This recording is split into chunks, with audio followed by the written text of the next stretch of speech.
Mary says Cedar Creek Healthcare is home to her, but the hardest part isn't leaving, but instead all the unanswered questions as to why she has to leave in the first place. Board President Brenda Kimball says it's not the state who's fighting her decision, but the teachers union. When police and fire crews arrived to this Megan Circle home, they took precautionary measures to make sure the neighbors were safe. Officials are outraged that something like this could happen right here in our own backyard. Kremling is being charged with murdering the victim from Westlake and is set to be arraigned in the Portage County Juvenile Justice Center in the morning. Shortly after 9:30 a.m., chaos erupted in this Youngstown neighborhood after a woman called 911 for help during a domestic dispute. I heard someone banging on my door, and it was the police officer. He had told me to evacuate my home, that the house 2 doors down was going to explode. When police and fire crews arrived to this Megan Circle home, they took precautionary measures to make sure the neighbors were safe. We're moving people out of the houses around the neighborhood here because the potential situation with the gas line off, and he had reportedly lit a fire in the house. When police arrived at the home, a standoff began when a man came storming out in flames. Officers drew their weapons but quickly ended his fiery rage when they tased him and placed him under arrest.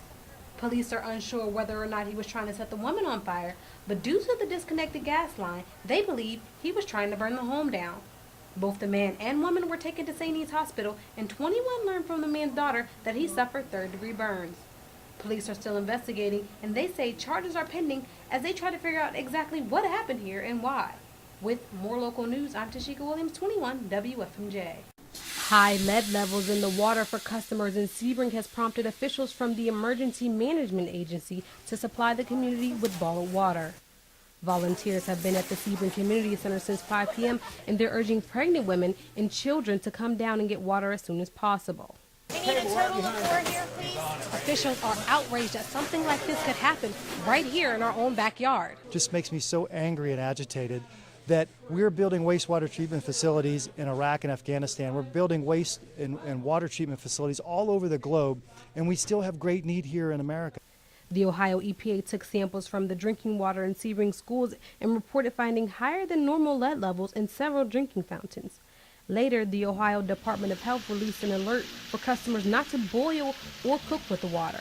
They also warned people with homes built before 1983 to remove strainers and run water for 30 seconds up to 2 minutes to filter out settled water.